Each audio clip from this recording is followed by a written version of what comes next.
Everything working now?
Okay, State Floor, ready to bring the jury back in? Your Honor, may we address something before the court deputy does that? Yes, sir. Judge, the state showed me some photographs which they took probably within the last hour of one of the venues mentioned in this case. I'm objecting to those. Okay, let's have them marked for identification, and let's pass them up and we'll go from there, okay? Would you like to see them? Yes, please. They've been marked for identification already? Yes, they have.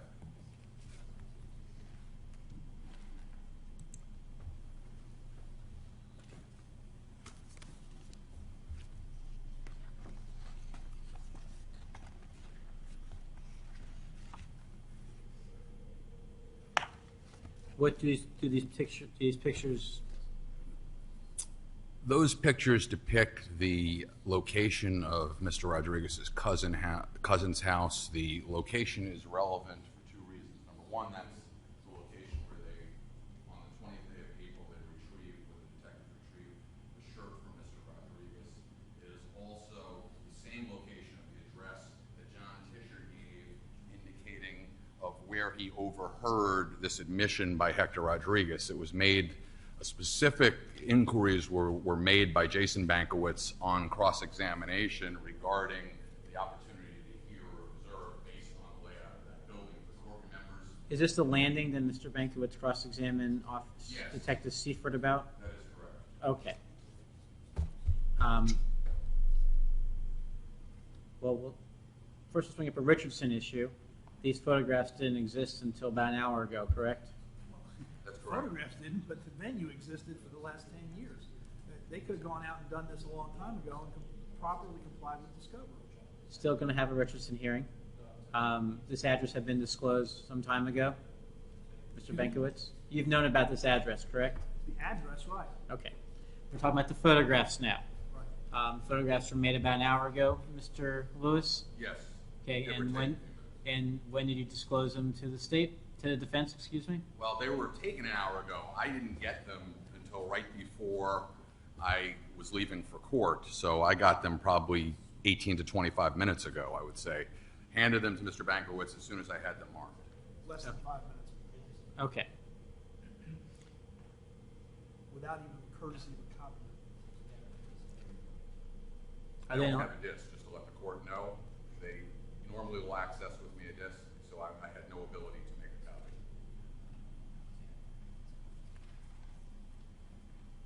So for the Richardson analysis here,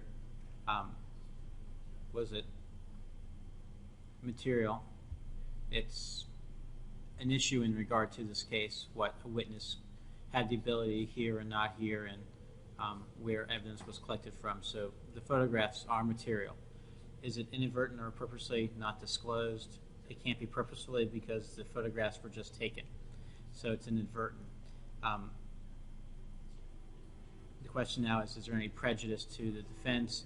The court can always has to look to fashion a remedy for anything of this nature. State hasn't rested yet. The witnesses that are related to these photographs are still available? Yes. So if the defense wanted to call a witness, Detective Seifert's available and John Tischer's available? That is correct. And individuals, and this is, whose apartment is this? This was the cousin of Hector Rodriguez. And the cousin of Hector Rodriguez would be, Mr. Rodriguez would be in a better place to calling that witness in the state of Florida because of the relationship. So fashioning a remedy is you can call a witness, or you have the opportunity before you rest, if you rest, or before you rest, is to conduct discovery on this issue. May I address that, Judge? Absolutely, sir. Judge, they could have taken these photographs last week after Mr.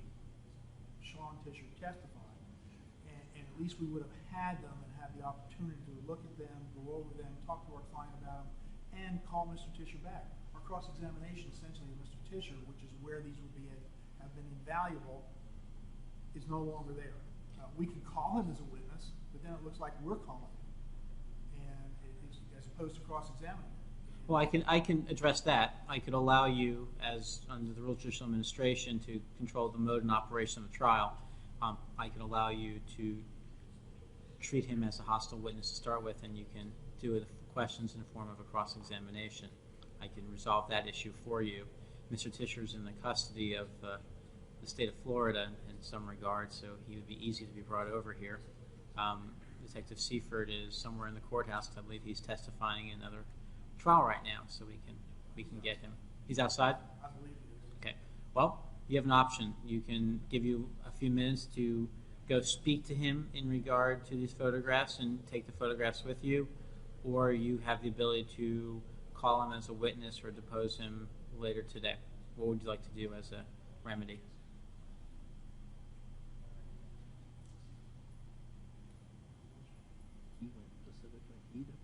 May I ask the prosecution a question? Absolutely. Seifert take the pictures? Who took them? I believe it was Detective Kespert was the one that went out, not. Is Kespert here? And Detective Kespert's outside. Okay. You can speak to either one of them or both of them.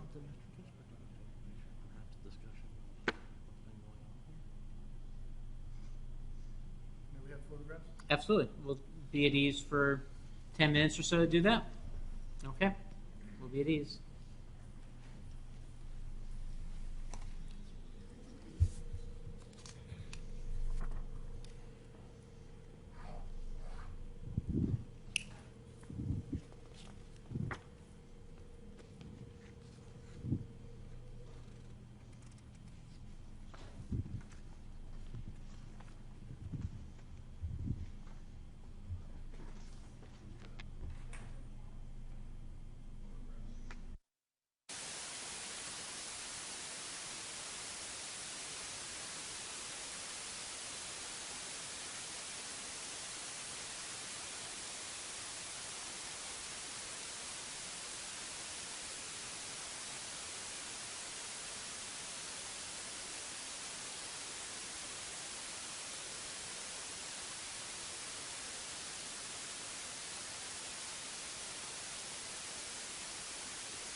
We are.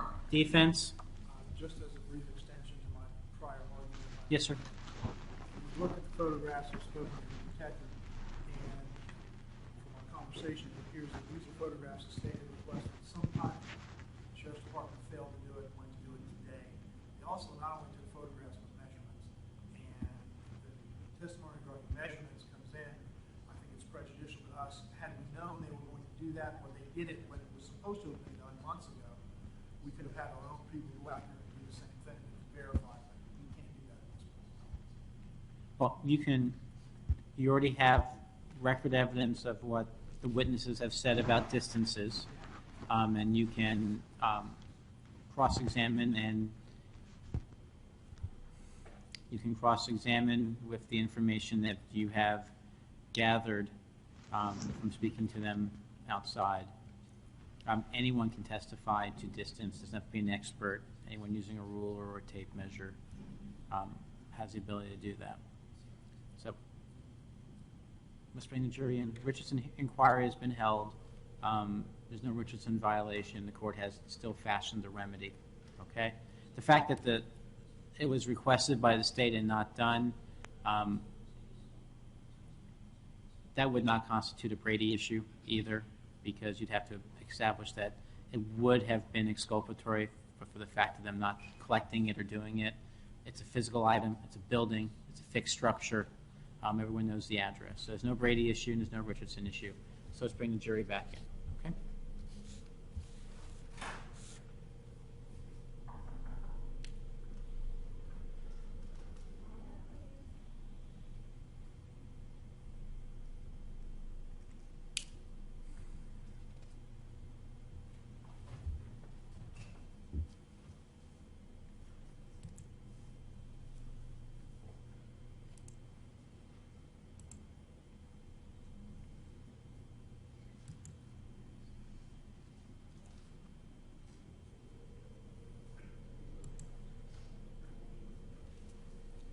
Jury's entering.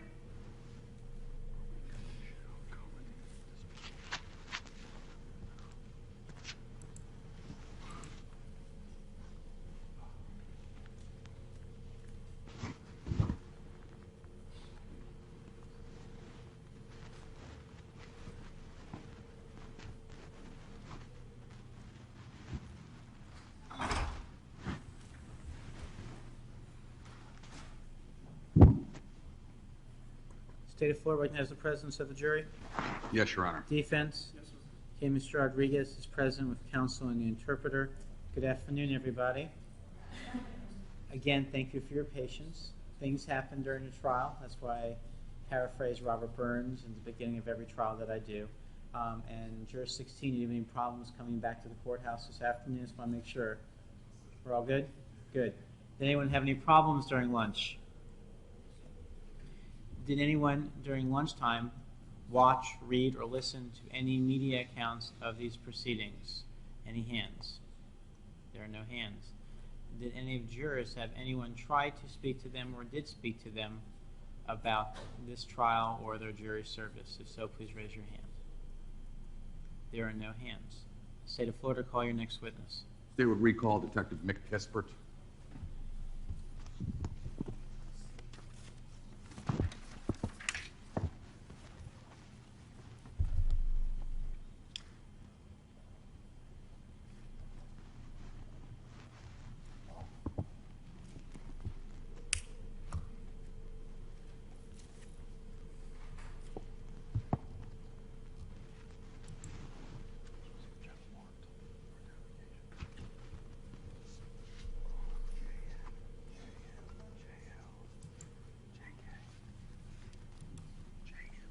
Swimming.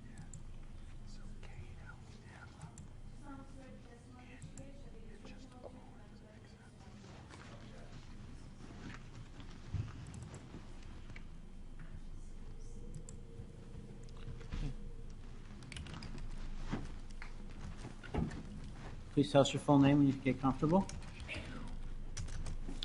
My name is Michael Thomas Kespert, Nick. Your witness state. Sir, were you present During the inquiry that was made where the shirt was produced by Hector Rodriguez on the 20th day of April 2012, Yes, sir, I was. where was that specific location? Whisperwood Apartments, 7316 Swaddle Run. Had you also previously in your investigation with this case conducted an interview with John Tischer? Yes, sir. Did they provide you with the address that they went to the morning that the Cady Way murders, the morning that the bodies were found in the Cady Way? Objection, hearsay. Overruled. Yes, sir. He told me it was, No, it's yes or no? yes. He did give you the address? Or He did not give me the address, no, sir, but he told, he gave you the location? yes, sir. That was the same location you made contact with Mr. Rodriguez? Yes, sir, it was. I'm showing you what's been marked as State's Exhibits JO, JN, it's actually JL, JM, JN, JK, and JO.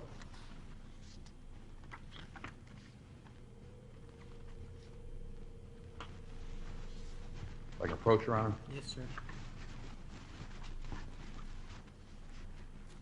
Take a look at those to yourself.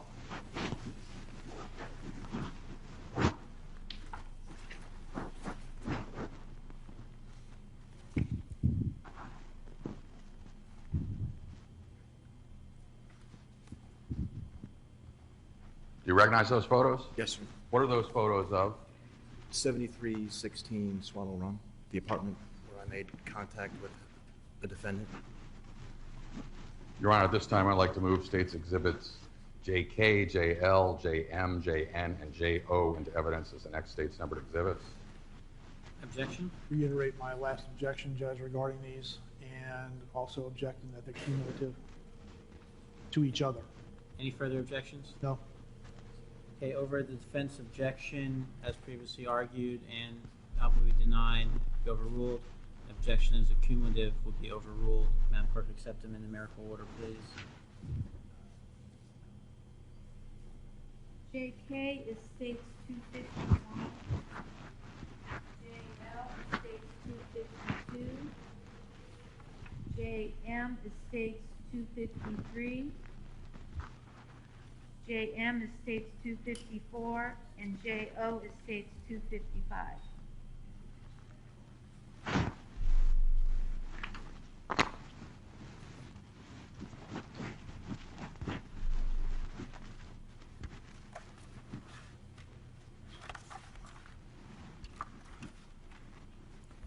Showing you what's been entered into evidence of State's 254. Can you describe to members of the jury what they're looking at here? Sir, that's going to be the parking lot immediately adjacent to 7316. Can you identify, and you can use the arrow, and then you should be able to use the pencil if you press the arrow in the right corner. Can you identify where the front of the building would be from where this? Okay. So you would have to make a left turn from the parking lot, and that would access the front? Yes, sir. This is going to be State's Exhibit 255. What does that show?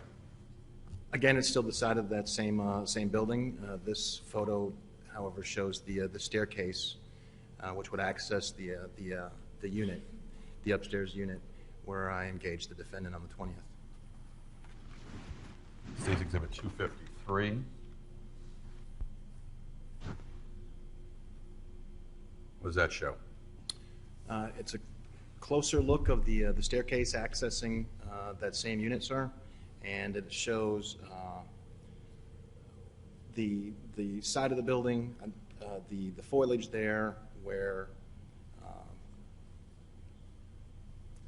it was described to me where Tischer may have been standing. Now, when you're looking at this landing, and I'm showing you 251, where would have the apartment been that Mr. Rodriguez was located in? So that's going to be the as you go up the stairs to the landing. And imagine, if you will, that you just walked up these stairs. It's going to be the apartment on the left. Do you recall when you were there on April 20th, there was a grill out on that landing? Yes, sir. Is a grill depicted in the position that you recall a grill being there? I don't recall, sir, if it's been moved. I know that it got crowded up there with Sean and I, and Did you have an opportunity while you were out there to measure the actual distance from the point where the landing starts to where you would be able to go to the side of the building, the end of the building? yes, sir. What was your measurement of that particular distance? It was 24 feet, 4 inches. I don't have anything further with this witness. Cross. Detective, you just took these pictures within the last couple of hours, is that correct? Yes, sir. And can you say that they truly and accurately depict the condition or conditions as they existed back in April of 2012? Yes, sir. Vegetation was the same? I can't answer that, sir. Okay. The building is the same.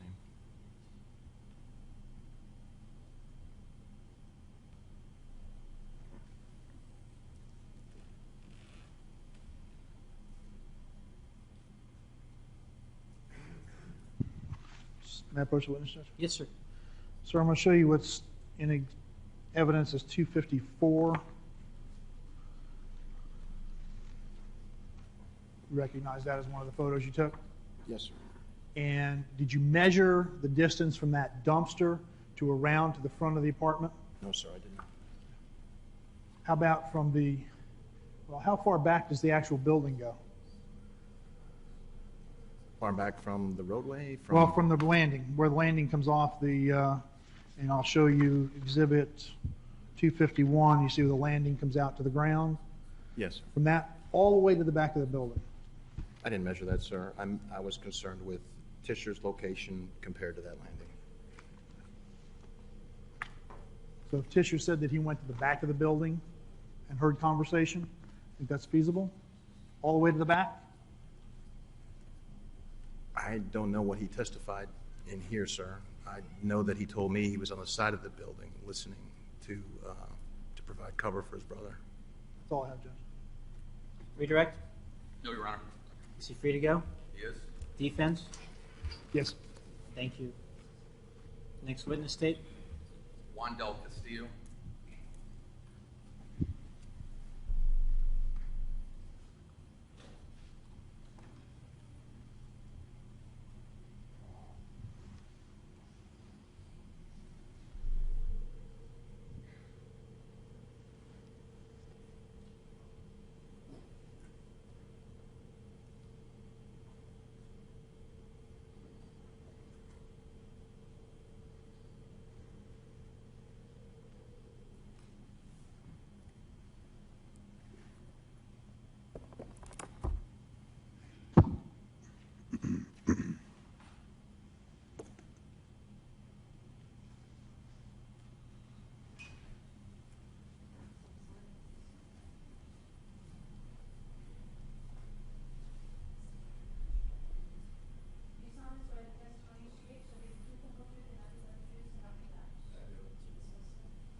Good afternoon, sir. Tell us your full name.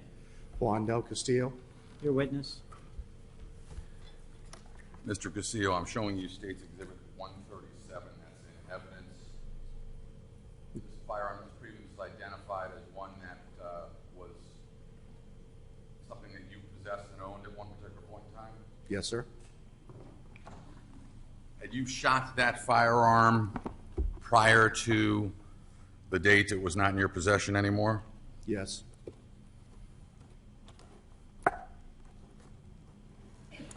And when you fired that particular firearm, was that ammunition that you had purchased and had loaded the firearm with? Not purchased.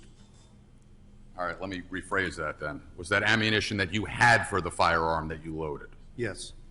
And was that ammunition from a pool of larger ammunition? Yes.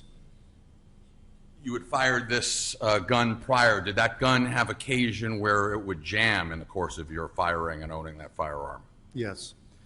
In the course of the firearm jamming, would there be times where entire projectiles would be ejected in an unfired state in order to clear that jam? I don't understand the question. In other words, if you have a projectile when you're trying to fire the firearm and it jams, how are you clearing out that jam? You had to pull the receiver back in order to clear the casing. And when the casing would clear, then the casing would then no longer be part of the firearm magazine, correct? That's correct. And when it would be no longer part of the firing, part of the casing, part of the magazine or the firearm, it would still be in an intact, pre-fired form, correct? Correct. I don't have anything further to this witness. Cross-examination. No questions, Judge. Is he free to go? Yes. Yes. Have a good day. Thanks, you. sir. Next witness state. Stay with rest, Your Honor. Okay, ladies and gentlemen, will the lawyers approach at the sidebar, please, with Madam Court Reporter?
Defense want to put on a case? Yes, Your Honor, we would call Brandi Loader. Brandi Loader.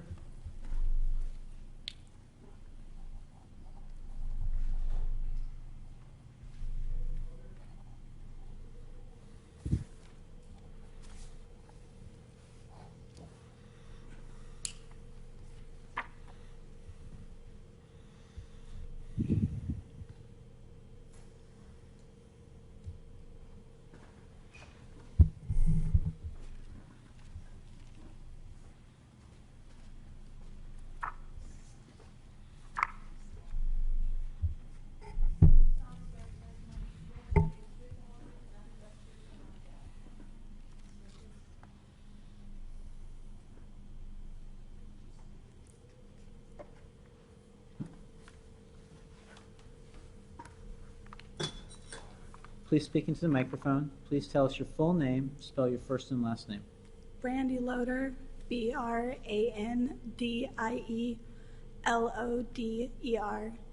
Your witness, Mr. Mankiewicz. Thank you, Your Honor.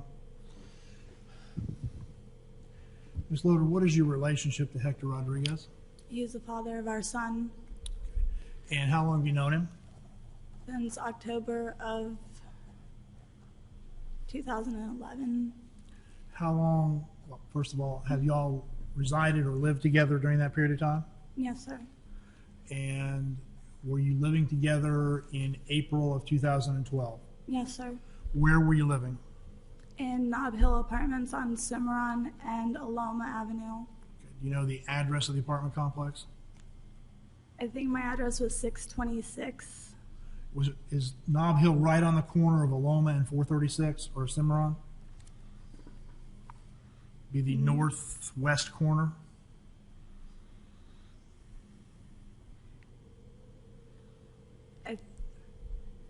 There's something right on the corner. I think it's a church. But if you're on Aloma, I don't know the directions. I think if you turn north onto 436, it's your first left. Okay. And how long did you live there?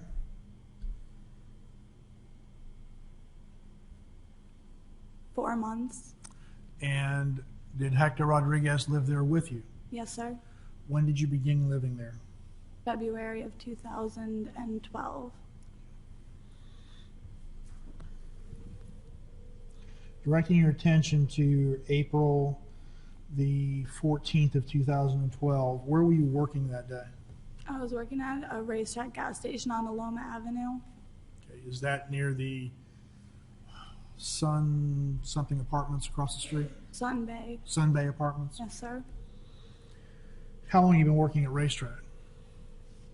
Right now, At that point in at time? that point, I believe it was 2.5 years. And what were your duties at that location at the time in April of 2012? I was the overnight shift manager, What time did you go to work? 9:30 p.m., What time did you get off of work? 7 a.m. How would you get to work at that point in time? I would walk And how long was that walk? about 30 minutes. And when you say walk, do you mean walk from your apartment? Yes, sir. About, I think it was 1.1 miles away.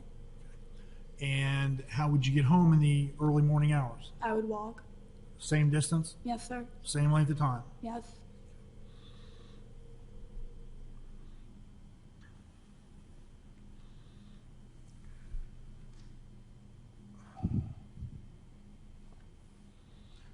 On April the 14th, when you went to work that evening, prior to arriving at work, when was the last time you saw Mr. Rodriguez, if you saw him on that day? He walked me to work, And what time did you get there? 9:30. And what could you see what he did after he walked you to the store? No, I know that he came back in. About what Later. time? It was between 10 and midnight. I can't really place an exact time on there, but he came in to buy beer. And, I'm sorry. Let me stop you for a second. Did he have money to buy beer? Yes. Okay, was he working at the time? No, sir. Okay. Do you know where he got the money to buy the beer? No. Did he make that transaction through you or somebody else at the station? I believe it was through me. I'm pretty sure. You know what kind of beer he purchased? I don't remember. Do you know what his beer of choice was? I mean, like Miller Lite, Bud Light, Amber Bock. Do you know? Heineken, Miller, High Life. You ever see him purchase Bud Light? Yes. But you don't know what he purchased that night. I don't remember. No, sir. When was the next time you saw him on the 14th? That's that same night. Yes, ma'am. Other than purchasing the beer. He came in and he told me that he loved me, gave me a kiss, and then he left. About what time was that? I don't know. Maybe closer to midnight. Did you see him with anyone around the front of the store? No, sir. Were you particularly looking for him out there? No, sir. When was the next time you saw him after about midnight? Whenever I went home, I got out at 7 a.m. and I walked home and he was there whenever I got home. And that would have been the 15th, correct? Yes. Sunday? Yes, sir. And did you go directly home? Yes, sir. And what time did you get home? I About would 7? estimate around 7:30. 7:30, okay. And was he at the apartment when you got home? Yes, sir. Did he appear disheveled or dirty or anything like that? No, sir. What was he doing when you got there? I can't say for a fact what he was doing because I know whenever I would get out of work and I would go home, if he didn't walk me home, he would always be at home waiting for me. He might have been laying down or watching a movie. I can't say for certain. Okay. But he was in the apartment. Yes, sir. Did y'all have breakfast? I can't remember. Most likely we did, but I can't. Did you go to work that Sunday? Sunday night, yes. Same About what time? 9 o'clock? Yeah, we would leave at 9 o'clock and I would get there at 9:30. During the time from your arrival at home at 7:30, well, before you answer that, did he walk you to work that day on the 15th? Yes. Did the two of you ever part company? In other words, did he leave you? Did you leave him during that day? As far as I know, he didn't, but I did sleep. But whenever I would wake up, he would be there. Okay, what time, do you know what time you went to sleep approximately? My best estimate would be between 8 and 10. In the morning? Yes, sir. And you know how long you slept? No, because I would sleep and I would wake up. We didn't have an alarm clock and I didn't have my cell phone to be able to check the time because the cell phone was broken. Okay. When you would wake up, was he there? Yes, sir. Do you recall about how many times during that day you woke up and went back to sleep? No, sir, I don't. Was there any significant length of period of time that you would have been asleep during that day? It's like 4 or 5 hours.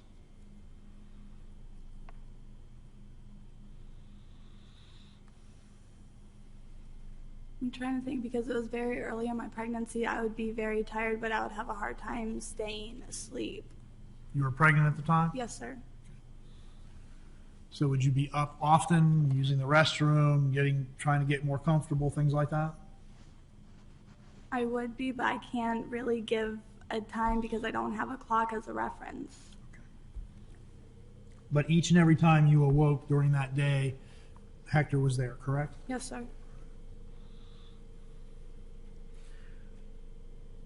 Did you and Hector ever go to his cousin Sammy's house? Yes. Whenever I That had... day? Oh, no. When did you go there?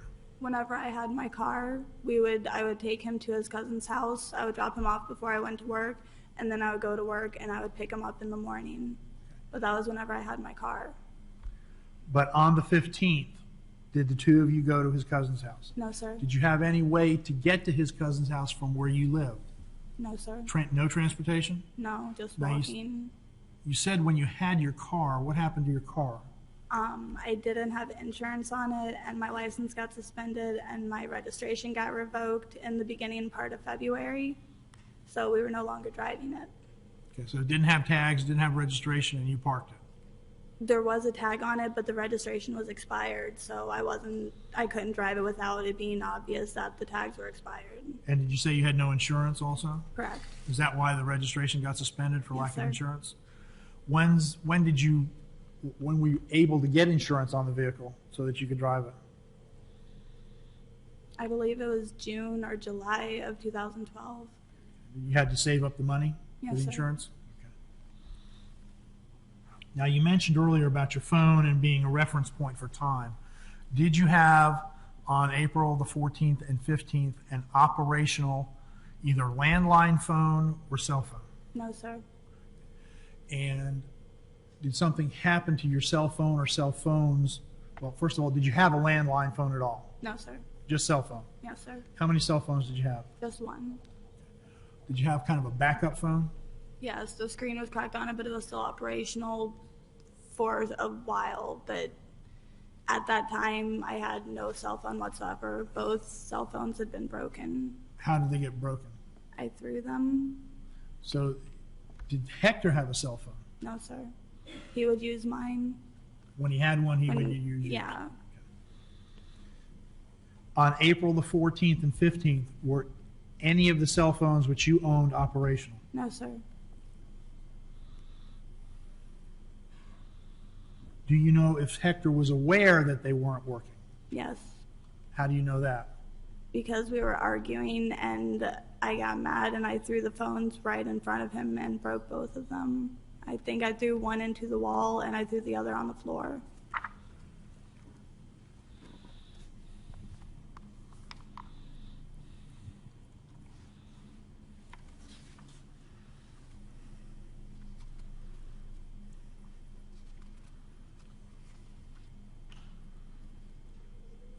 How can you be so sure about the dates that you did or did not have a cell phone?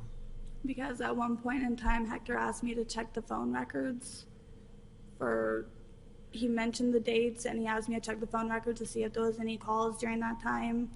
So did you go to your phone company and Yes, get the sir. records? Okay.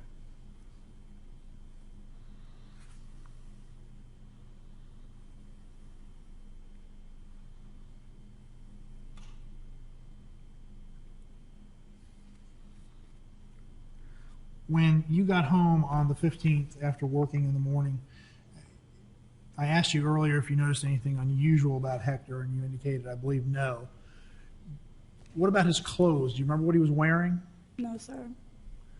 Did he have a white shirt that said Coogie, C-O-O-G-I, on it? Yes, sir. Do you remember if he was wearing it that day? I don't remember. How about when you saw him the night before? I don't remember because there was nothing that stood out to me that day against any other day. I can't tell you what he was wearing. What was your normal pattern as far as washing clothes at that time? Overruled. It was on an as-needed basis. I had, I believe, 2 pairs of pants and 2 or 3 work shirts. And when they would get dirty, we would wash them along with all the rest of the clothes because my work clothes would get dirty before all the rest of them. Would you wash them with Hector's clothes? Yes. Did you have a laundry there at Nob Hill Apartment Complex? A laundry room There was, but it was always broken, so we didn't use it. We used the one across the street. in the little shopping center behind Denny's there on 436? Yes, sir. And if you were to look back, do you think you wash clothes generally once a week, twice a week? Between once and twice a week, I would say.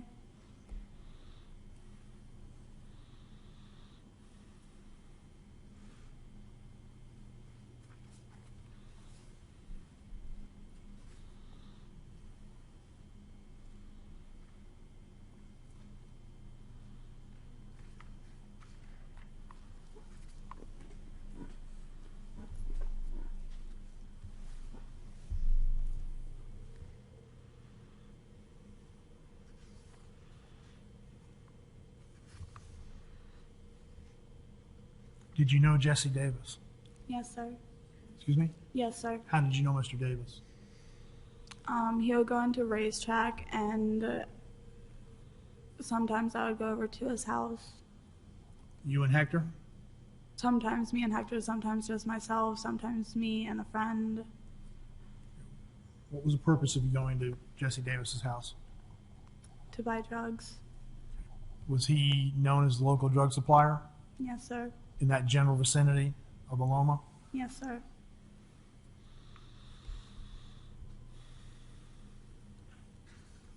Did you know other people who knew Jesse Davis? Yes, sir. How many other people? Jesse kind of had the reputation that everyone in the area knew him or knew of him. Now, you mentioned reputation. Do you know if he had a reputation in that? Mr. Lewis, let's wait for the question. Once the question is finished, then you can make an appropriate Thank you, Judge. objection. Do you know if at that time Jesse Davis had a reputation in the community as being a drug dealer? Hold on Yes. one second. Any objection from the state? For being a drug dealer? Drug dealer? I do have an objection to The form of the question? Is that your objection? Response? No, sir. Okay, overruled as to form of the question. If I can specify, I think you understand, there's no, reputation is not personal knowledge, and I think that's already been testified to, so we're going to object on relevance basis. May I address that? Response? She said she knew a lot of people who knew him in the community, and she used the word community as a reference point. And a lot of people who knew him knew her. I'll sustain the objection until you can establish what the community is, and then we can ask the question. Do you know what I mean by the word community? The surrounding area of people who work in the area and live in the area. And how many people are you talking about that you believe knew Jesse Davis and his reputation? Probably between 2 to 3 dozen. 2 or 3 dozen? Yes, 2 to 3 dozen. I'll ask you the question again. in that community of those people who knew you and knew Jesse Davis, what was his reputation for being a drug dealer? Judge, two things. Number one, I object to relevance. Number two, any answer that she would give would be elicited solely based on hearsay. She has already testified to her personal knowledge and her dealings with Mr. Davis. As to both objections, overruled. What was his reputation? He was a drug dealer.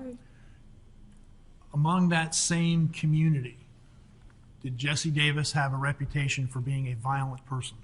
Judge, we approach. I have an objection. Yes, you may approach.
State's objection is sustained. Next question, Mr. Bankowitz.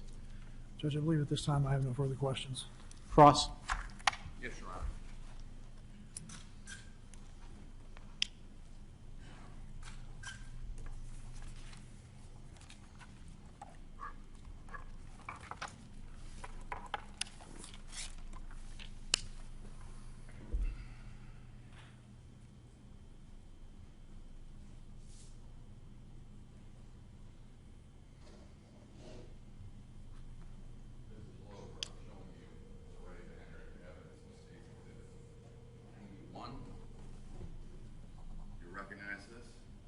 I know the area, yes, sir.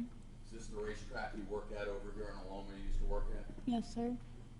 Would your apartment, the Nob Hill Apartments, be in this particular area here? Yes, sir. So this would be Cimarron Boulevard? Yes, sir. This would be a Steak and Shake over here on Cimarron, just south of Aloma? Yes, sir.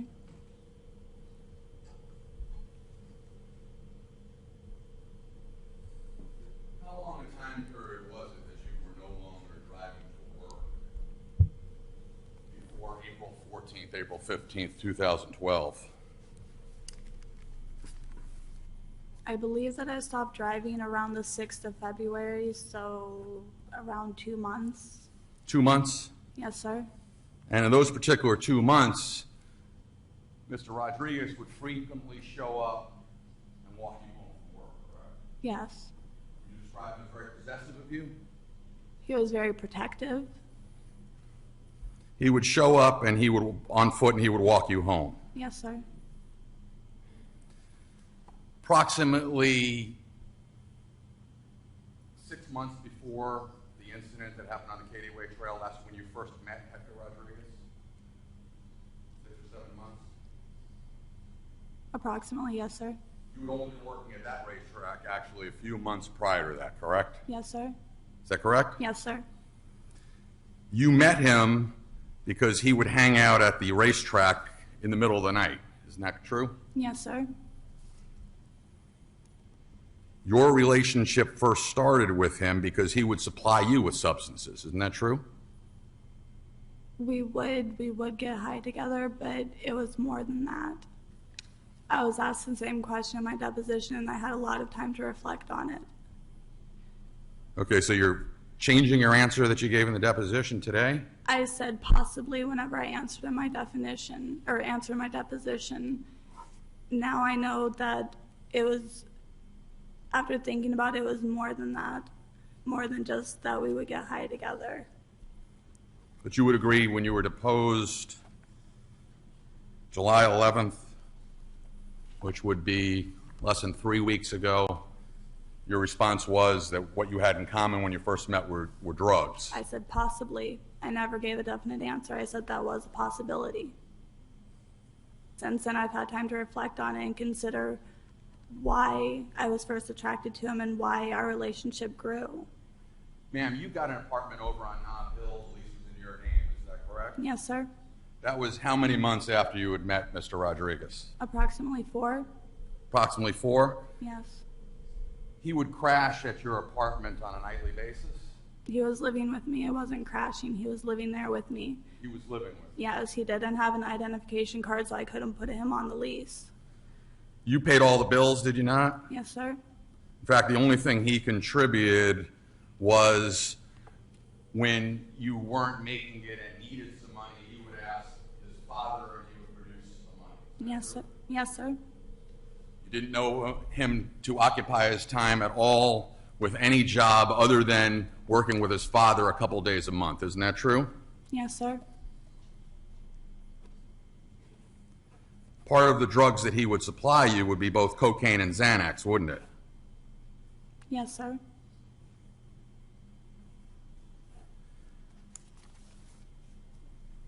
You testified on direct examination that when you were asked specifically regarding your contact with Mr. Rodriguez on the 14th day of April 2012, that you remember him being in the store. Is that correct? That was the night in question, right? Saturday night? Yes. Do you remember him being in the store? Yes, sir.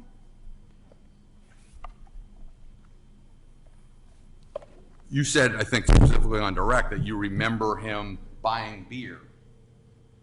Yes, sir. Did you ever give a different answer than that 2 weeks ago, your deposition?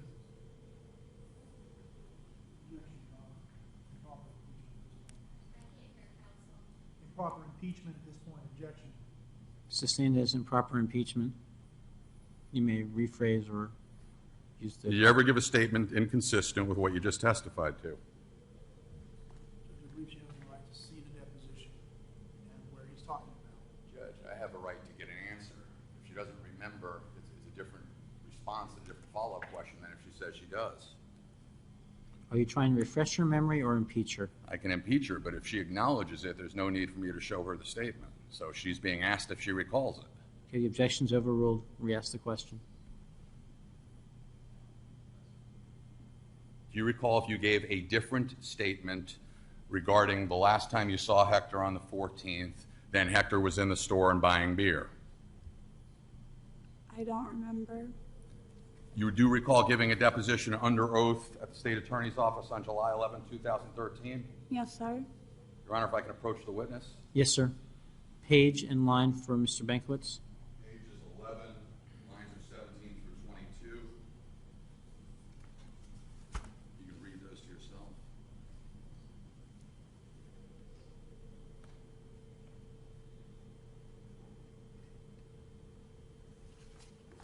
Do you recall being asked the following question? Do you remember meeting with him on that night? I remember he came in. No, he didn't come into the store, I don't think. He came up, I was outside. Yes, Do you sir. remember that? Yes, sir. So now, 3 weeks later, you remember that he came in and bought beer. What, if anything, changed in that interim where your answer is different? Have you been following this case on the media? No more than I've already stated. So you have been. I already said what I was following and what I had seen. I've had a lot of time to think about things that had happened and things that I had been questioned about. Mr. Rodriguez had his own key. He could come and go as he pleased, correct? Yes, sir. And he was an adult, 30 years old, correct? Yes, and he sir. would come and go as he pleased, would he not? Yes, sir.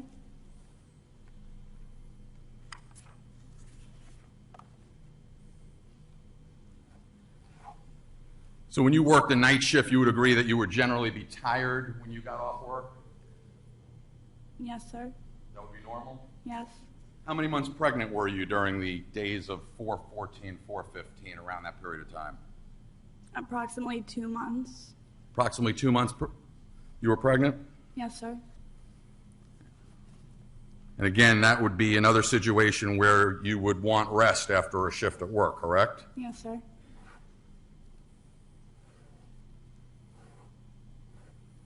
You do remember specifically that on the morning of the 15th, unlike other times during this period when your license was suspended, you remember specifically that after you saw Hector up at the store, you did not see him again that night, correct? I'm like 95% sure, yes. And he did not pick you up at work that night, correct?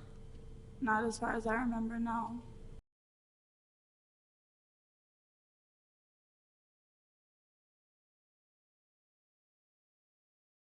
Think of a road you drive every day. Now remember every pedestrian, every tree, and every crack in the pavement the last time you drove it. It's impossible, especially if you've just had an accident. That's why at Ruin Zifra, one of the things we can do quickly is send a crash crew to the scene. They'll talk to witnesses, take photographs, and document evidence before it's lost. Call 1-800-JUSTICE. We live here.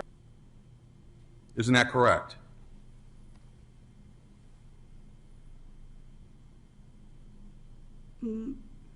Somewhat, yes.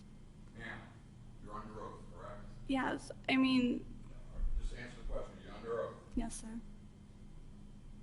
Isn't it true that you have no specific memory of when you saw Hector on that particular day, what he was wearing, what the two of you were doing, that your testimony regarding you seeing him when you came home is testimony of routine that generally he would be home when you were there? Isn't that true?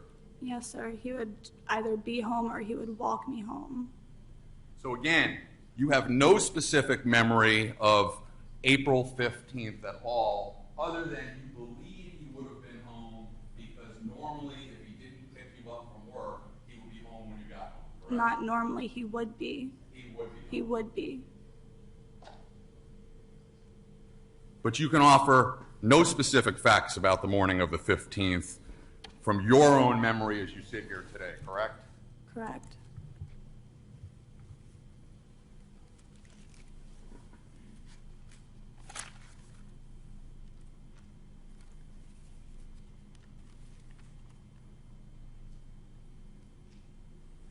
You did have the phone number of 407-272-4619, did you not? Yes, sir. And Hector did not have his own phone at this particular point in time, correct? Correct. Hector's practice would be he would use your phone and take your phone while you were at work. Yes, sir, because I had a phone at work in case he needed to contact me or I needed to contact him. So for all practical purposes, if Hector was going to give out a number for somebody to get a hold of Hector, the number he would give out would be the number 407-272-4619. Isn't that true? Yes, sir. Hector broke that phone previously in a fight, correct? I broke that phone. I You broke broke two that phone. phones and an iPod. But there was no new number on the 14th and 15th. That was the only number that you had at that particular point in time, right? Yes, yes, sir. Now, you said you remembered washing clothes at some point after the incident. Yes, sir. You don't recall specifically when that was, Sunday or Monday following the incident? It was one of those 2 days. I don't recall. You would wash your clothes and you would wash Mr. Rodriguez's clothes as well when you would do laundry? Yes, it would be together. He would separate them because I have no idea how to separate laundry.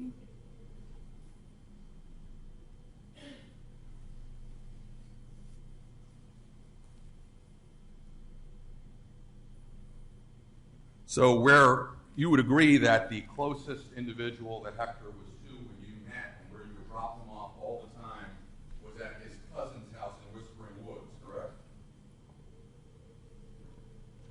Yes, whenever I had my car. I'm showing you state's exhibits 252, 3, 4, 251, and 255.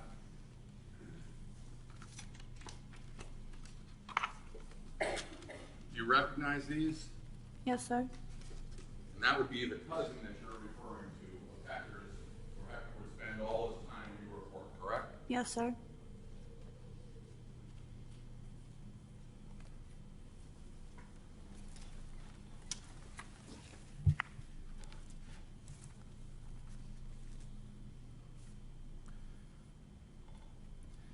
You were present when the police came to speak to Hector Rodriguez at that very location that's depicted in those photos. Isn't that true? Yes, sir. And you purposely did not respond to their request for you to produce Hector when they were asking you. Isn't that true? Yes, sir.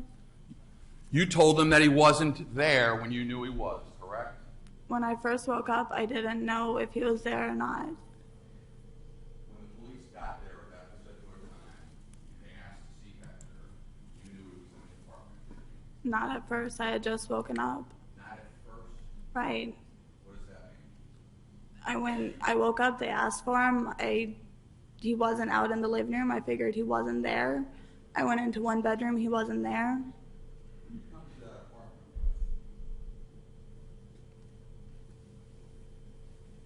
I don't remember. I think I might have got dropped off that morning. I don't, because it was a long walk. It was longer. It was a longer walk than normal, so I think I got dropped off by a girl that I work with. So you're saying here under oath that you didn't think Hector was in the apartment? His cousin's apartment that you're in when the police arrived on that date? Yes, sir. When I woke up, he wasn't out in the living room, so I didn't know if he was there. Did you spend the night there personally? I was at work the night before, I believe. Why were you there that night? Because Hector had spent the night there, and we were going to go back to our apartment together whenever his cousin got out of work. You spent the night there? No, the morning. My night at the time was the day, I'm sorry. So this was after work? Yes, sir. You were aware that Hector had spent the night there, right? Yes, sir. And the reason you went there and were dropped off there was because you knew Hector had spent the night there, correct? Whenever I got there and I had fallen asleep, yes.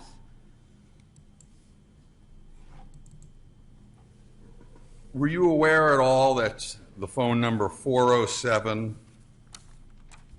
407-272-4619, were you aware on the early morning hours of the 15th day of April that that would have been the second to last number ever dialed on the phone of the deceased Jeremy Stewart? Objection, speculation. Sustained. Do you know? Objection, speculation. She can answer if she has actual knowledge. I found out after Hector got arrested that that was the case whenever he asked me to look into the phone calls, but it didn't appear to be an actual call because the phones were broken and the time on the call was 2 seconds. But you acknowledge that that was your number, 407-272-4619, the number of the phone that Hector would use when he borrowed your phone. Yes. I don't want to get any further, Your Honor. Redirect.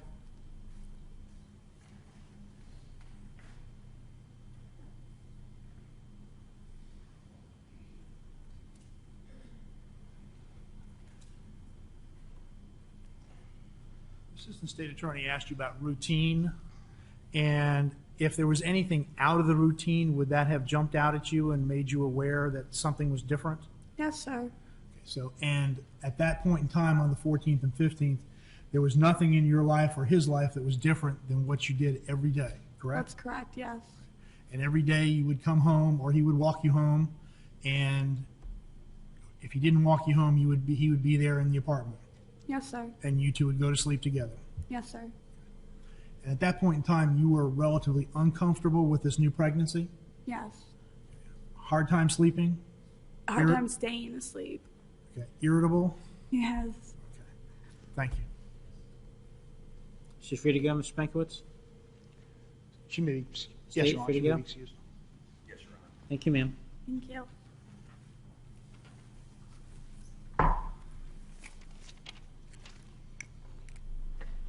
Next witness defense. Jesse Davis.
Court reporter. Ladies and gentlemen, jury, please leave your notepads on your chairs. Please remember my admonition not to discuss this case among yourselves. Please retire with the deputy into the jury assembly room. To the jury room. Thank you. Have a seat, please.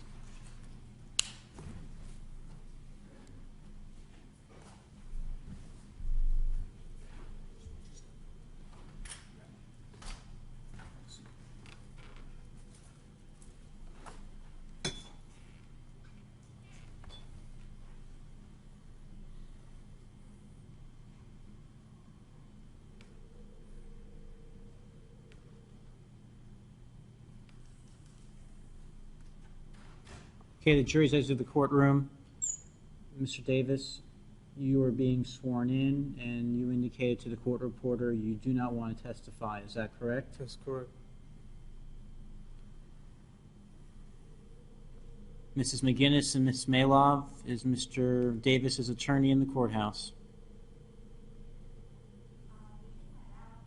Please locate him, please.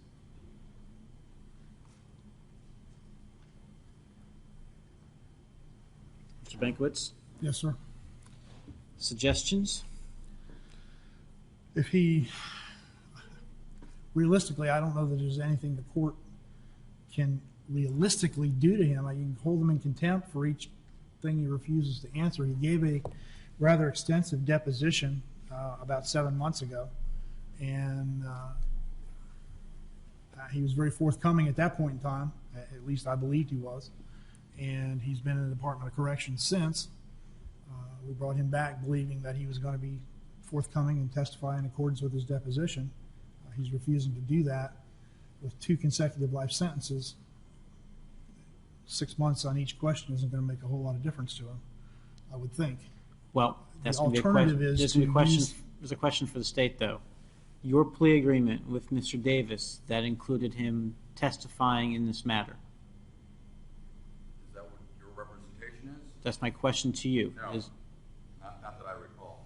okay. There was no proffer and there was no agreement with Mr. Davis. And No I recollection. was in court the day he entered the plea, Judge, and I don't believe that was any part of the plea agreement, that he testified for the state or the defense, which is why we said his deposition almost immediately after his plea. Cindy, do you have the plea form? Thank you. I'm looking for a rule book here. Usually go online, but I believe there's a rule criminal procedure that may come into play. It might be 3.710 if my memory is correct, or 3.170. Yes, please.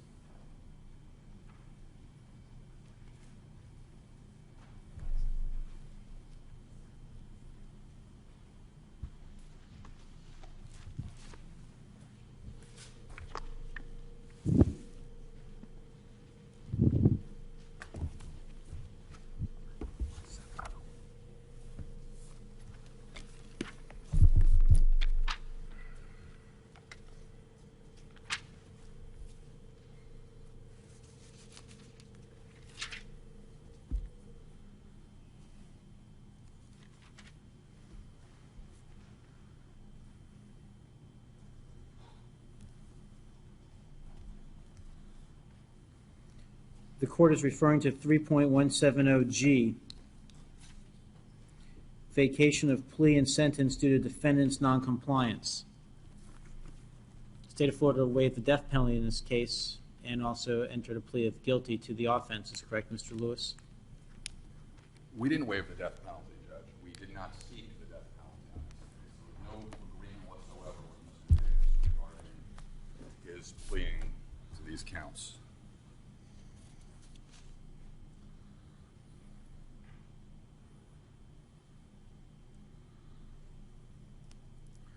I thought you had an agreement to drop the pending attempted murder charge against him. Was that part of the plea agreement? We didn't share that. No, I think it was concurrent. Yeah. Paragraph 5B. B as in boy states, the prosecutor and I have agreed to the following, colon, that I will give a complete and honest proffer as to the events of the homicide and cooperate with any future prosecution. We are in a future prosecution. Right, Judge. He's not cooperating with us. We have not attempted to call him as a witness.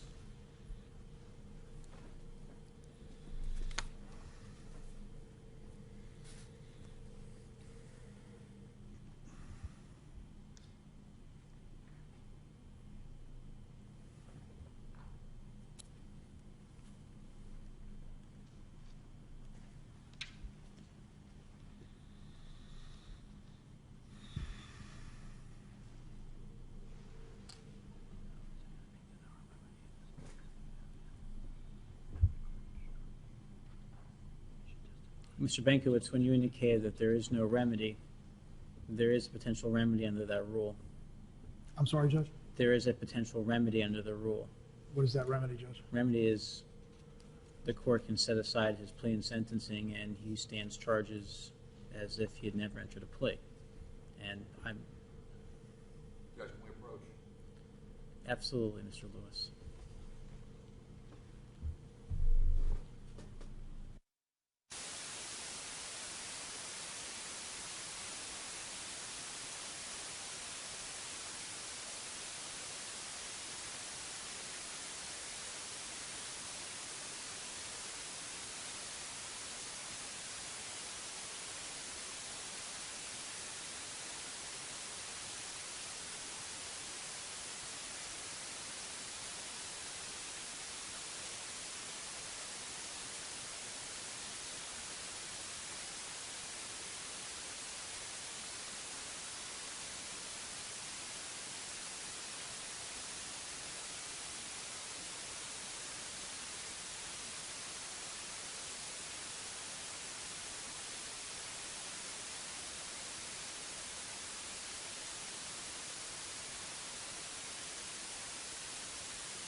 we're going to put Mr. Davis back in the holding cell.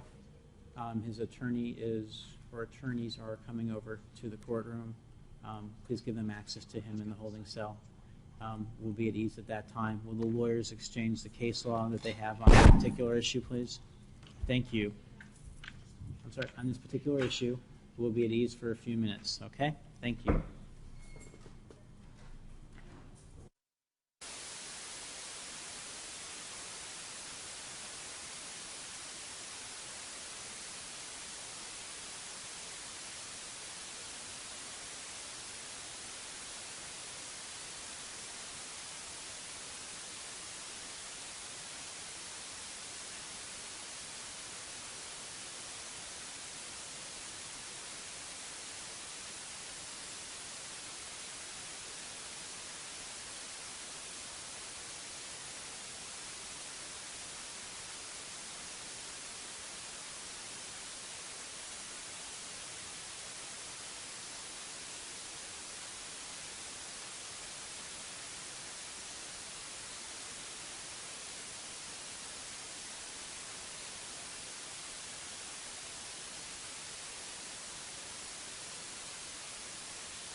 Okay, we're back on the record. State of Florida is present.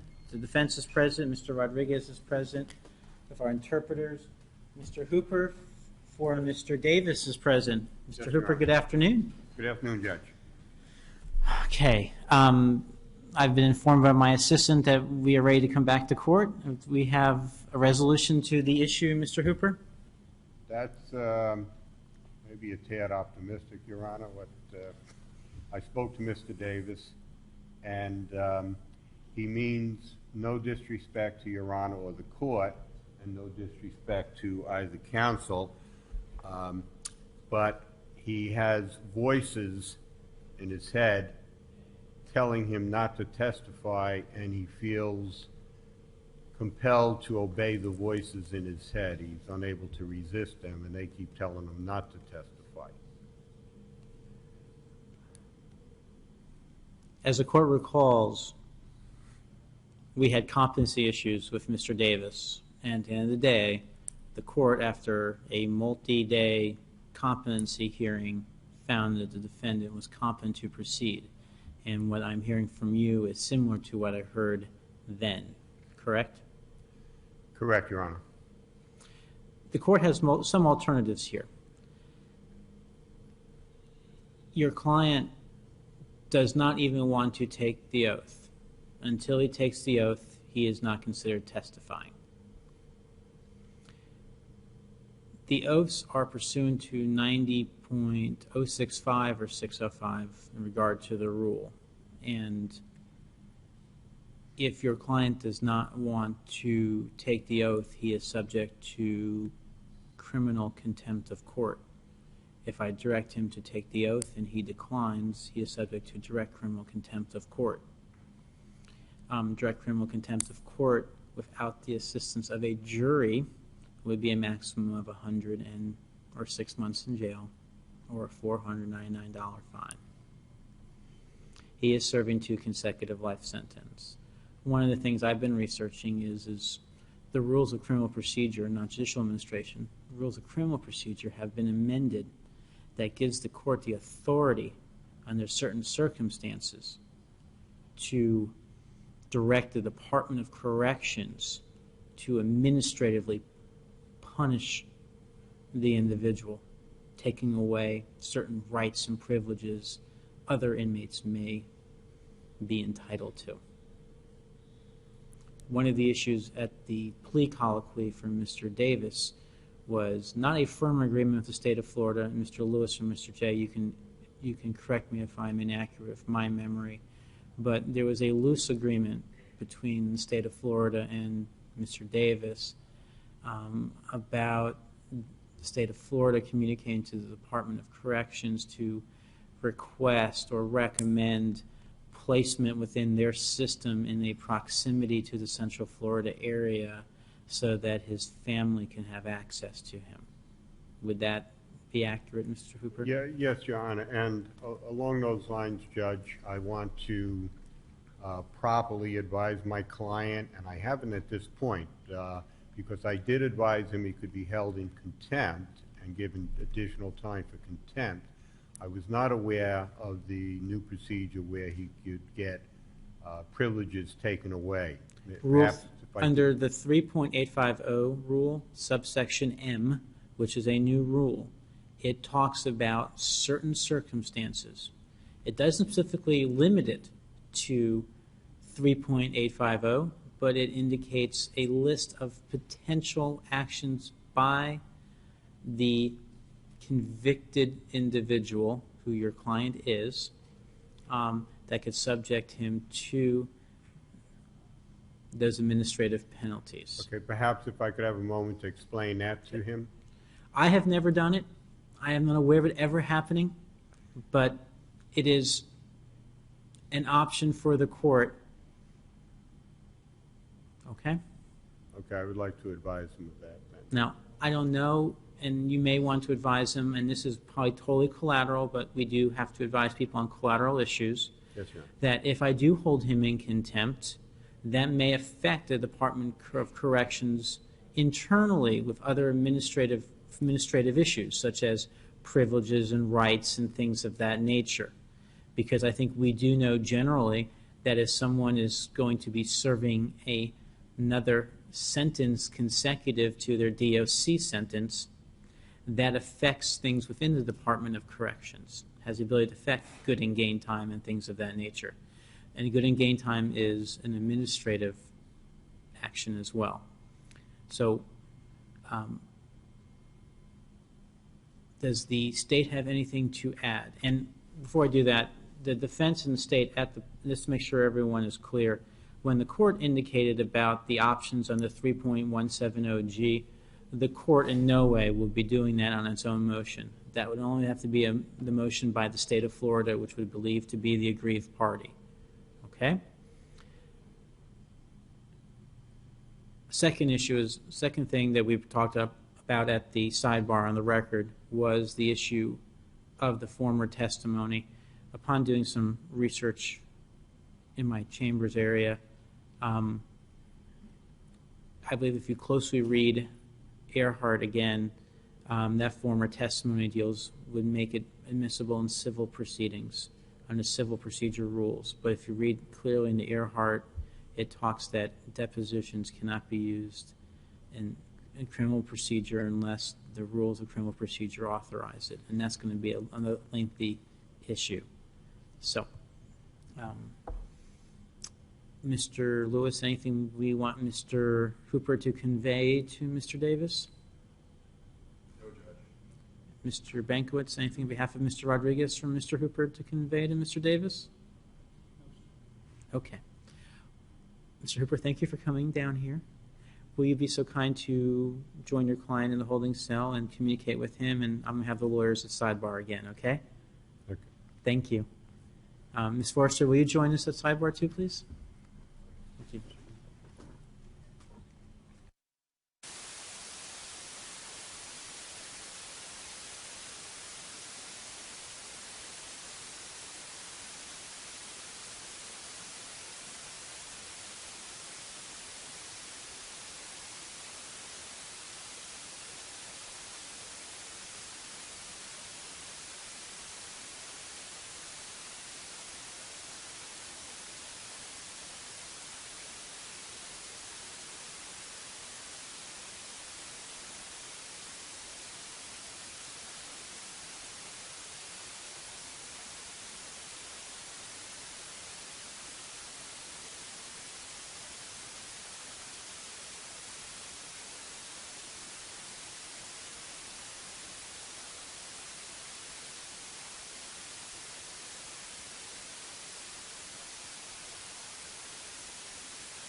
Okay, we're back on the record. State of Florida is present, defense is present, Mr. Rodriguez is present with the interpreters.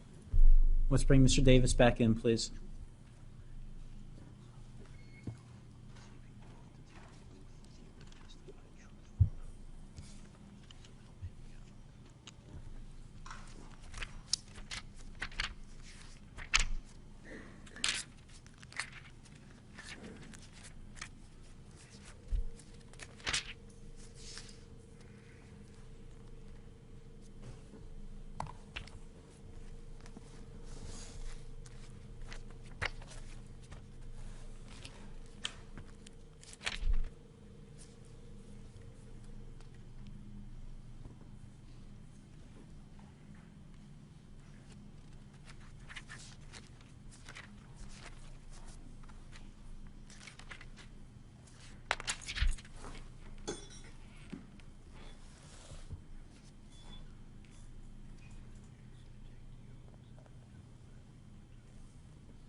Mr. Hooper, are we ready?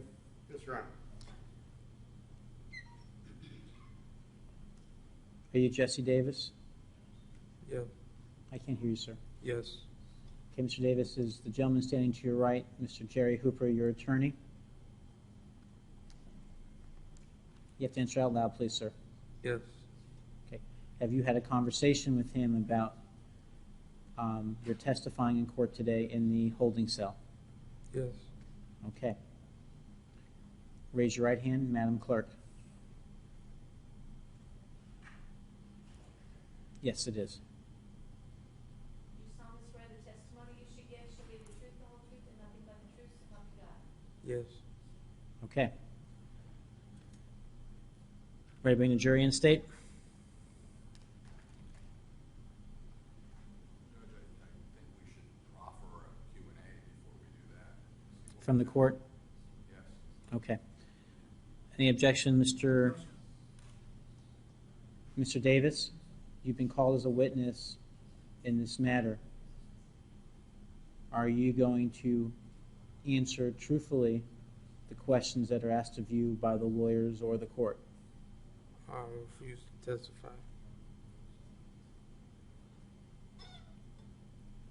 Do you understand if you refuse to testify, the court can hold you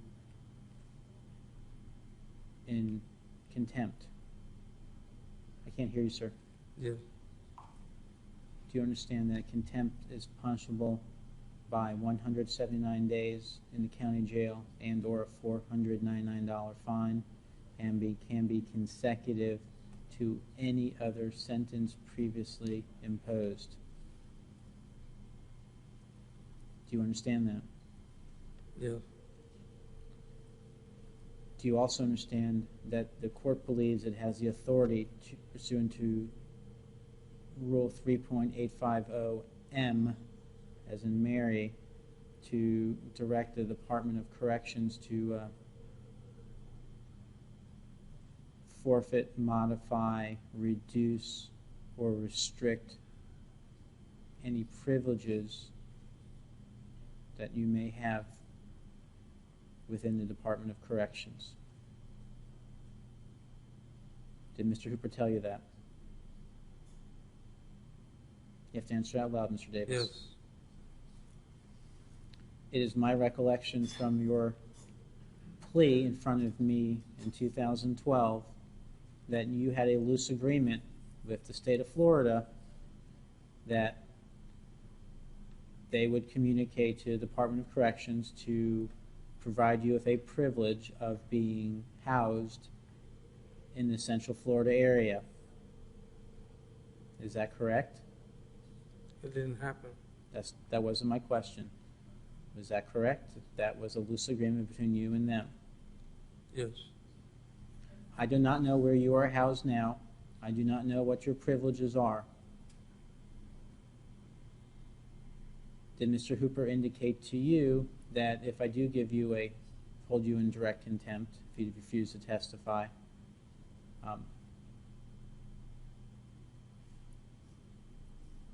A consecutive jail sentence could have an effect on any privileges that you have within the Department of Corrections. Yes.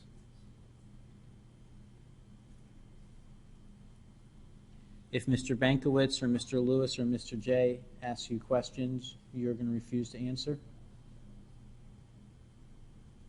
Yes.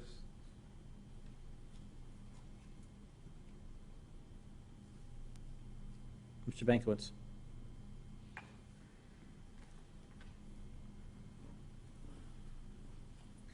Your Honor, I request the court to treat him as a hostile witness. Mr. Lewis.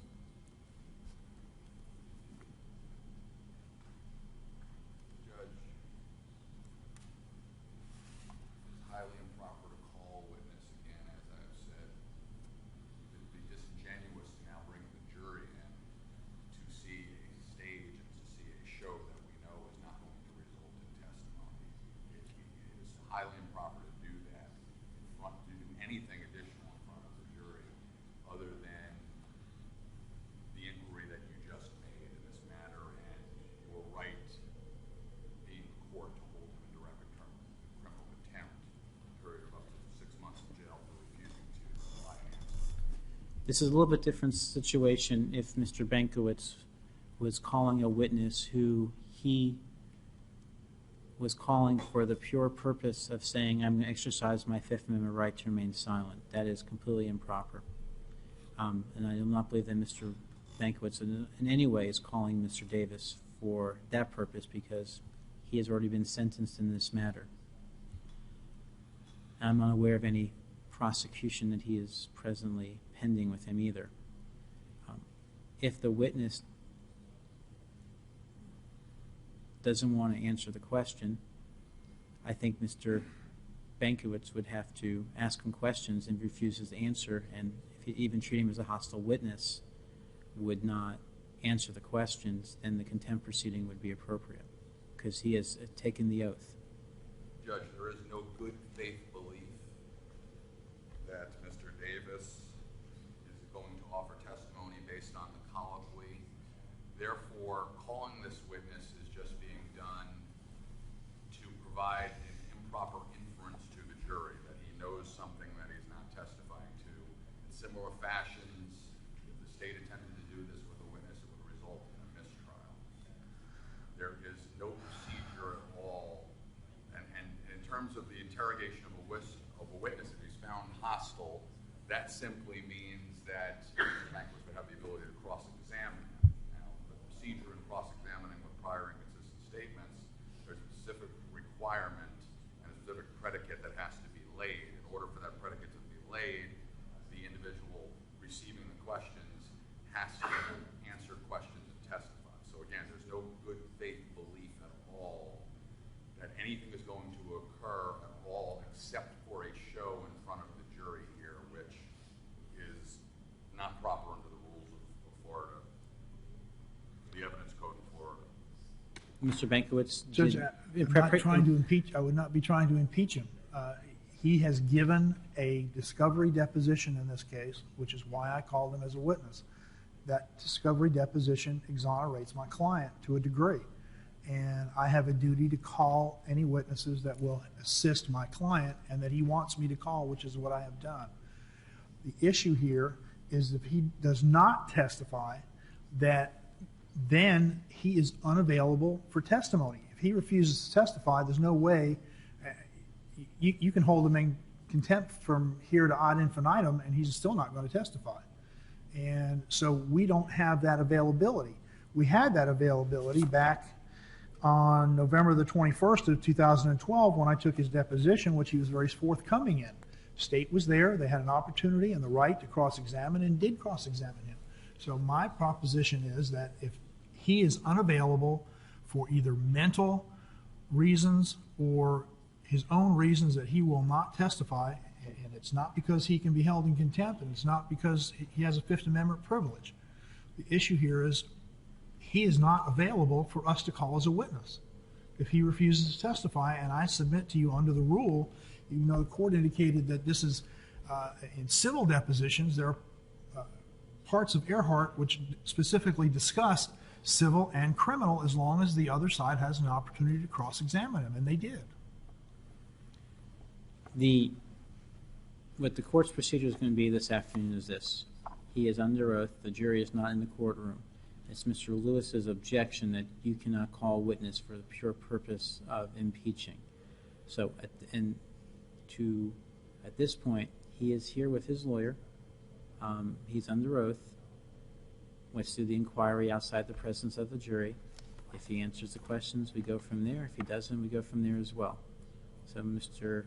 Bankowitz, your witness, and when we're done with this, we'll go from there if we're bringing the jury back in or not. Okay?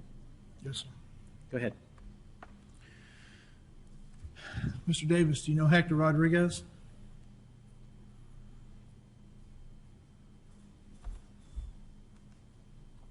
Isn't it true, Mr. Davis, that you previously advised me that you know Hector Rodriguez? Are you going to answer my question, Mr. Davis? Isn't it true, sir, that you told me that you knew Mr. Rodriguez for a couple of years?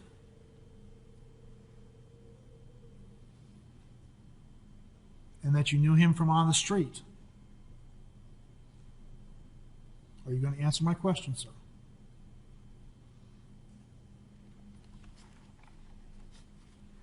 Sir, you've received 2 consecutive life sentences in this case. Is that correct? Isn't it true, sir, that you have received 2 consecutive life sentences?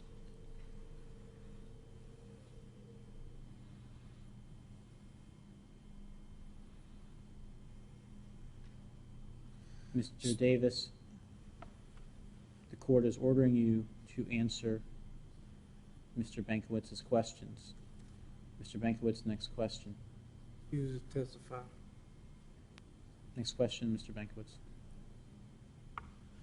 Mr. Davis, in accordance with your plea agreement, did you agree with the state of Florida to cooperate in this case? You remember your answer, sir? You answered me yes. Mr. Davis, I'm ordering you to answer those questions.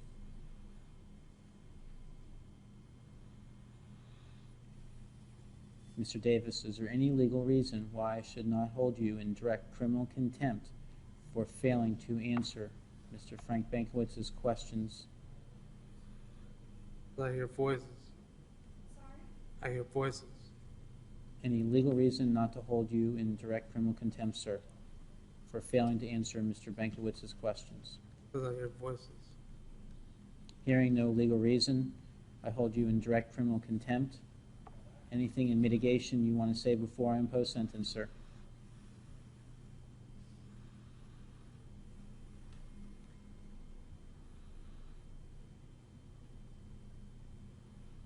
Hearing no response, you are adjudicating direct criminal contempt. You are sentenced to 179 days in the Orange County Jail, consecutive to any other previously imposed sentence. The court also directs the Department of Corrections to forfeit any good or gain time or any privilege or right or expectation beyond your sentence.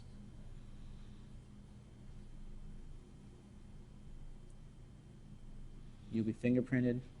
You have 30 days in writing to appeal the judgment sentence court in writing. If you cannot afford an attorney, one will be appointed to represent you. Do you understand, Mr. Davis? I see your head moving up and down. Verbal response, please, sir. Yes.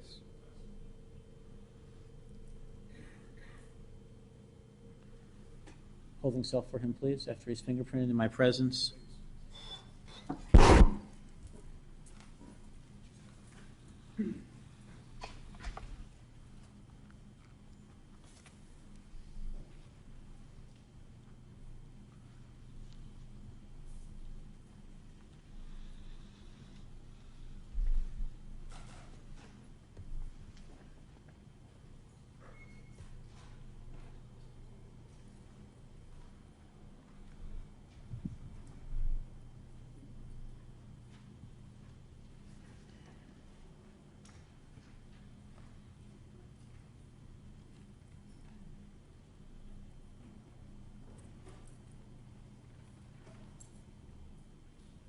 While he's being fingerprinted in my presence, the court, through Madam Clerk, administered the oath pursuant to 90.605, subsection 1.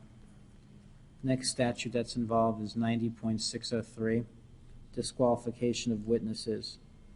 There's two subsections.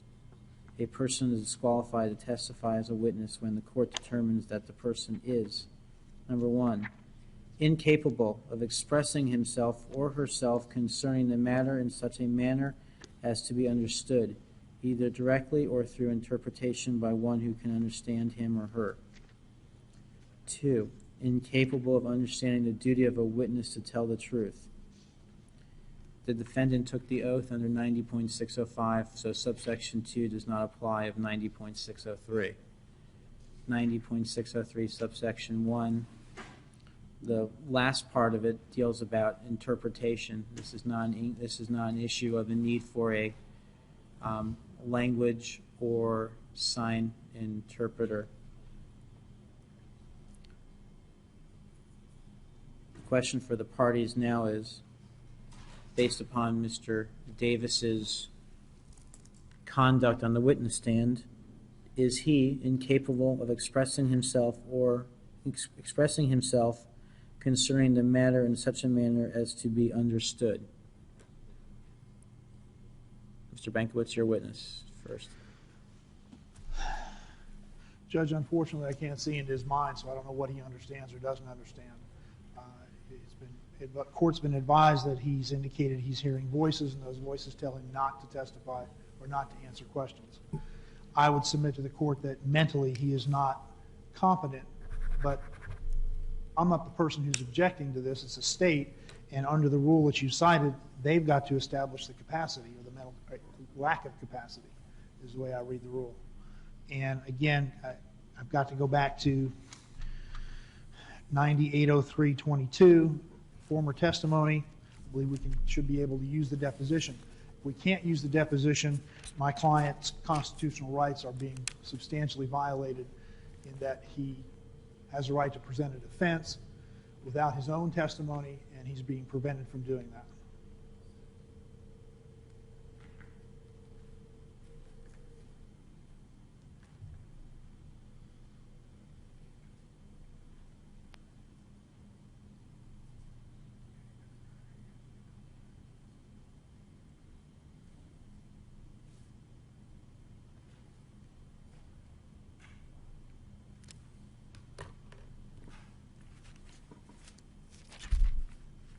State your response to the court's inquiry question and also to Mr. Bankowitz's response. Judge, first we'll take the repeated requests to use the prior discovery deposition as evidence in the criminal case. I'm reading from the 2012 edition of Professor Earhart's evidence book for Florida, quoting, however... What section and page, please? I just said 1038 in the 2012 edition. However, the Florida courts have refused to apply a similar rationale in criminal cases and have held that in criminal prosecutions, a discovery deposition is inadmissible under Section 9804, paren 2, paren A, as substantive evidence because the Florida rules of criminal procedure are controlling, and they do specifically provide for such admission, citing to footnote 16, which reads on page 1038 into 1039, Rodriguez versus State, 609, Southern 2nd, 493, Florida Supreme Court, 1992. When defendant offers a discovery deposition of unavailable witness under Section 9804, paren 2, paren A, the deposition is inadmissible as substantive evidence unless opposing counsel is alerted by compliance with Rule of Criminal Procedure 3.190 paren J that the deposition may be used at trial. That is the motion perpetuate deposition, which was not done in this case, citing to Hernandez versus State, 608 Southern 2nd, 916, Florida 3rd DCA, 1992. When defendant offered a discovery deposition as substantive evidence, The trial court did not err in excluding the evidence. A discovery deposition, however, is not admissible as substantive evidence if it fails to comply with Florida Rule of Criminal Procedure 3190(j), which establishes the requirements for perpetuating testimony. See State v. Clark, 614, Southern 2nd, 453, Florida Supreme Court, 1992. Admission of discovery deposition under Section 9804 as substantive evidence violated defendant's confrontation rights under the U.S. and Florida constitutions. The erroneous admission of the deposition is subject to a harmless error analysis, citing Leihty, L-E-I-G-H-T-Y versus State, 981 Southern 2nd, 484, Florida 4th DCA, 2008. Exculpatory discovery depositions was inadmissible under Section 9804, paren 2, paren C. And it goes on basically to say that no, nobody, the state nor the defendant, can use a discovery deposition in a criminal case unless it was done as a motion to perpetuate testimony, which alerts the opponent that this is going to be in lieu of trial, and you need to cross-examine as if it were in trial and not sit idly by as if it's a discovery deposition. Judge, I also want to bring the court's attention, if I may, to authority supporting my previous argument about calling Mr. Davis for the sole purpose of impeaching him. I want to direct the court's attention to Apfel versus State, A-P-F-E-L versus State. It's a 5th District Court of Appeal case, 429 Southern 2nd, 85. Florida courts have recognized that where the state, knowing that a witness will assert his right against self-incrimination, nevertheless calls that witness who is closely identified with the defendant or similarly implicated, and the witness does in fact claim the privilege, the defendant is thereby prejudiced. Where the court and the prosecution are aware that the witness will invoke the privilege, it is improper for the court to permit the jury to hear the witness invoke the privilege. The same rule applies to preclude the defense from calling a witness to the stand for the purpose of invoking the privilege in front of the jury. The cite is Favor versus State, 393 Southern 2nd, 49 from the 4th. If it appears that a witness intends to claim the privilege as to essentially all questions, the court may in its discretion refuse to allow him to take the stand. Neither side has the right to benefit from any inferences the jury may draw simply from the witness's assertion of the privilege.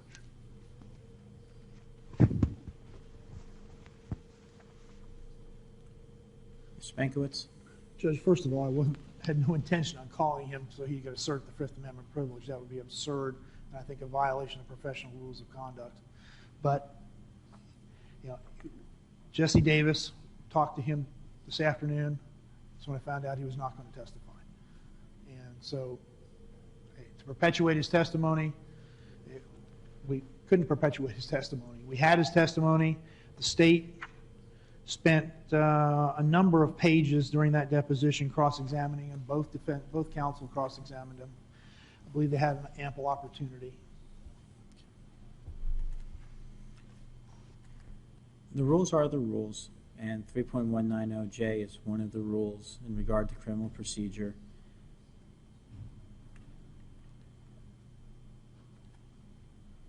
For Mr. Bankowitz, you would have no way of knowing that this action would have occurred today, because you took his deposition, and at no time during that deposition, based upon your representation at the sidebar, that you had any idea that he would not be testifying in conformity to what he said at his deposition, correct? Especially not that he would refuse to take the oath or he would claim the Fifth Amendment privilege.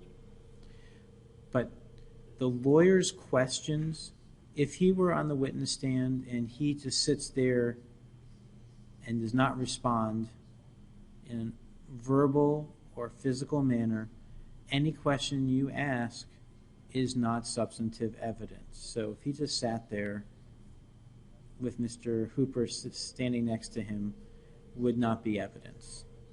And I specifically instruct the juries on that. What the lawyers say is not evidence. That's one of our standard jury instructions. I agree with you that this is not exercising someone's Fifth Amendment right to remain silent, calling a witness situation. The question the court is resolving now is if he is disqualified as being a witness. If he's disqualified as a witness, he is disqualified, and the next thing I do is ask you to call your next witness. Judge, if in the event the court disqualifies him as a witness, I think the jury needs to be instructed that the court has legally established a basis to disqualify him as a witness, and that it had no bearing on the state or the defense at this point in time. Mr. Bankwitz, you know that I will take responsibility for things so that it does not affect either party. Is that acceptable to the state if I disqualify the witness? Mr. Lewis. You asked if there's anything additional? Oh, anything additional? No, I don't have anything additional. Okay.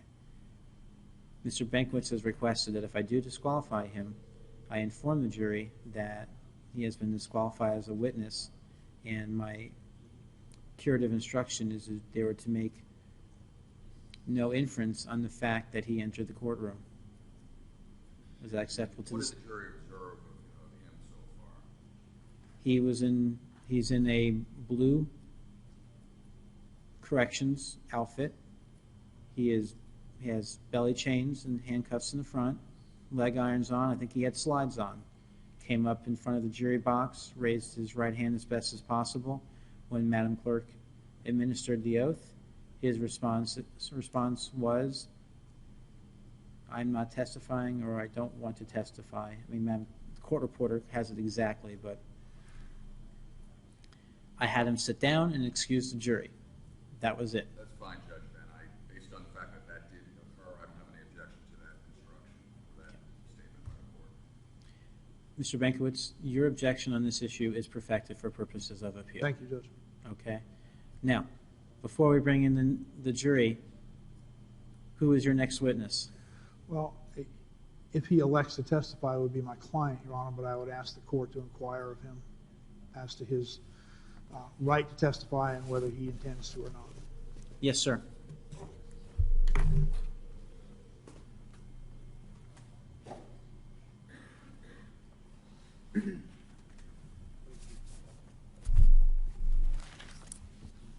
Are you Hector M. Rodriguez?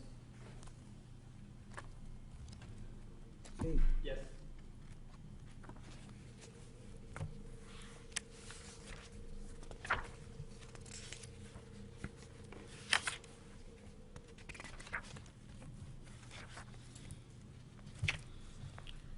State of Florida, if Mr. Rodriguez takes a witness stand, do you have a good faith basis to ask him whether or not he has been convicted of a felony? Yes, we do, Judge. As we indicated on the record before, we have, based on our records, 2 felony convictions and 2 misdemeanor crimes of dishonesty. And you have a good faith basis to ask him if he's been convicted of a crime of dishonesty or false statement? Correct. Mr. Rodriguez, do you understand that if you take the witness stand, your attorney or the state of Florida can ask you whether or not you have been convicted of a felony? Do you understand? Yes. If your answer is yes to that question, you must answer the next question. How many times? Do you understand?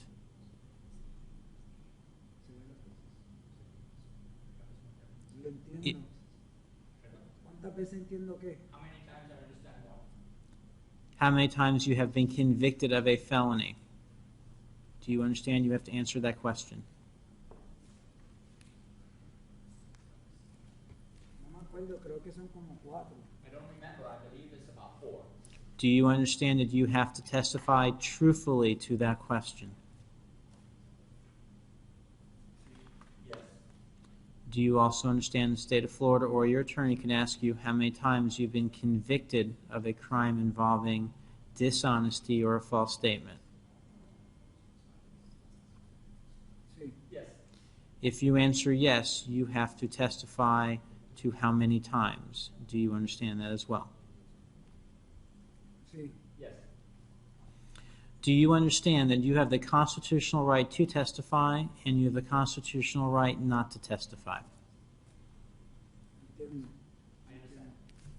If you exercise your right to testify, I will specifically instruct the jury as follows.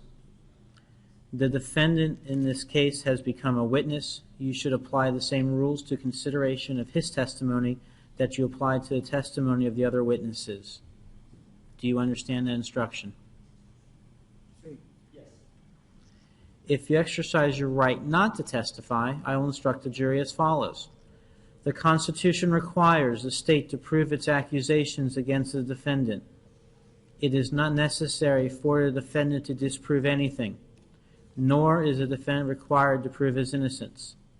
It's up to the state to prove a defendant's guilt by evidence. The defendant exercised a fundamental right by choosing not to be a witness in this case. You must not view this as an admission of guilt or be influenced in any way by his decision. No juror should ever be concerned that a defendant did or did not take the witness stand to give testimony in the case. Do you understand that instruction as well? Yes. If you do testify and you do answer the questions that you've been convicted of a felony or a crime of dishonesty or false statement, I will add to the jury instructions under weighing the evidence that the jurors can weigh your credibility because you have been convicted of a crime constituting a felony or dishonesty or false statement. Do you understand that as well?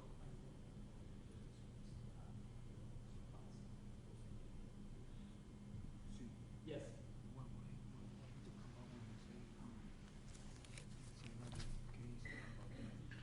You've got 2 felony convictions, 1 possession of cocaine, 1 delivery of cocaine, and you've got 2 petty thefts, which are dishonesty. That's a crime of dishonesty is stealing. So total you've got 4, 2 felonies, 2 dishonesty. Okay? You understand that? So if they ask you if you've ever been convicted of a felony, you can say yes 2 times.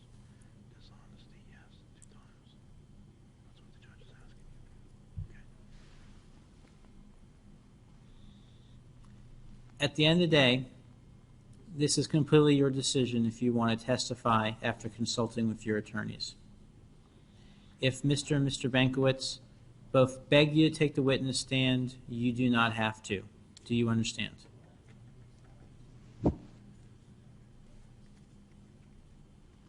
Yes. And the opposite as well. If they beg you to take the witness stand, you don't have to. If they beg you not to take the witness stand, you can take the witness stand. Do you understand that? Yes. Have you had a meaningful opportunity to discuss with them whether or not you want to testify?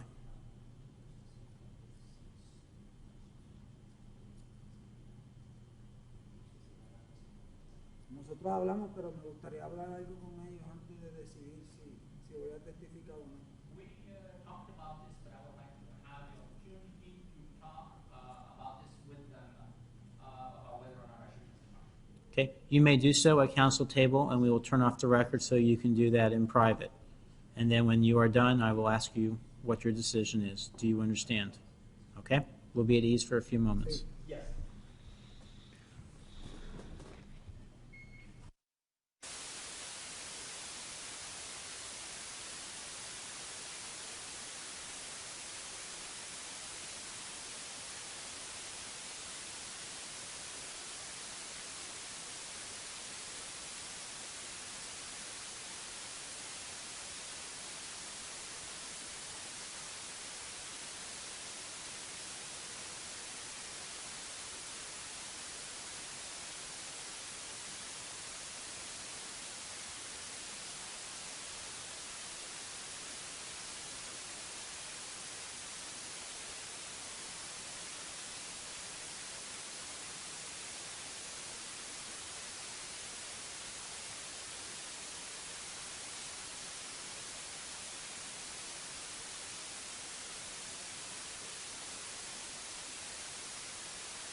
think you ready?